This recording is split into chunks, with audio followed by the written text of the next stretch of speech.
നമ്മളെല്ലാവരും ഡിസ്ചാർജ് ആകുവാണ്. അവനെ അമ്മ റാപ്പ് ചെയ്ത് പാക്ക് ചെയ്തെടുക്കുകയാണ് വീട്ടിൽ കൊണ്ടുപോകാൻ.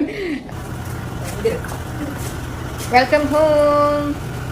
ബേബിയുടെ പറഞ്ഞാണ് ഫസ്റ്റ് ഡേ ഔട്ട്സൈഡ്. അതാണ് ഔട്ട്സൈഡ് വേൾഡ്.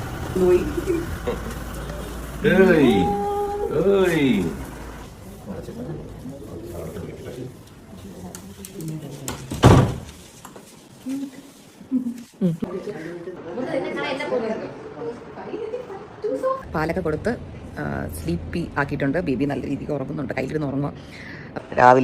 രാവിലെ ഒരു മൂന്നാമത്തെ റൗണ്ട് കരഞ്ഞിട്ടൊക്കെ ഇരുന്നപ്പോഴത്തേക്കാണ് അമ്മ വന്നത്. അപ്പോൾ ഞാൻ ഇവൻ്റെ സ്പെഷ്യാലിറ്റി എന്ന് വെച്ച് കഴിഞ്ഞാൽ ഇവൻ ഐദർ ഇവൻ്റെ ഡയപ്പർ മാറ്റാൻ കരയും, അല്ലെങ്കിൽ പാലിന് വേണ്ടി കരയും, അല്ലെന്നുണ്ടെങ്കിൽ ഇവൻ്റെ ഡ്രസ്സ് മാറ്റാൻ കരയും. വേറെ ഒന്നിനും ഇവൻ കരയത്തില്ല. ഇവനോട് നമ്മൾ എത്ര സംസാരിച്ചാലും നമ്മൾ എത്ര ബഹളം വെച്ചാലും മിണ്ടാതെ വായം തുറന്ന് കിടന്ന് ഉറങ്ങും. പക്ഷേ ഇന്ന് രാവിലെ ഞാൻ ഡയപ്പർ മാറ്റാൻ ശ്രമിച്ചുകൊണ്ടിരിക്കുകയായിരുന്നു. അപ്പോൾ അമ്മ കയറി വന്നു. അപ്പോൾ ഞാൻ ഡയപ്പറൊക്കെ മാറ്റാൻ നോക്കിയിട്ടൊക്കെ ഇവൻ്റെ അലറിവിളി നിൽക്കുന്നില്ല. ഞാൻ അമ്മ എടുത്തു ഇത് എന്തായിരിക്കും ഇങ്ങനെ കിടന്ന് കയറുന്നത്. അപ്പോൾ അമ്മ പെട്ടെന്ന് മേളിൽ തൊട്ട് നോക്കിയപ്പോൾ അവൻ്റെ ടോപ്പ് ഏരിയ ഇച്ചിരി നനഞ്ഞിരിക്കുകയായിരുന്നു. അപ്പോൾ അമ്മ പറഞ്ഞു ടോപ്പ് നനഞ്ഞിരിക്കുന്നു. അപ്പോൾ അവൻ അതാണ് പ്രശ്നം. അങ്ങനെ അത് മാറ്റിയപ്പോൾ അടുത്ത സെക്കൻഡ് സ്വിച്ച് ഓഫ് ചെയ്ത പോലെ ആൾക്ക് പാലും വേണ്ട ഒന്നും വേണ്ട, ഡ്രസ്സ് മാറി ചില്ല് ചെയ്ത് വന്ന് ഇവിടെ ഇരിക്കുകയാണ്, എൻജോയ് ചെയ്തത്. അയ്യോ കുഞ്ഞിക്കാലാണേ, അയ്യോ കുഞ്ഞിക്കാലാണേ.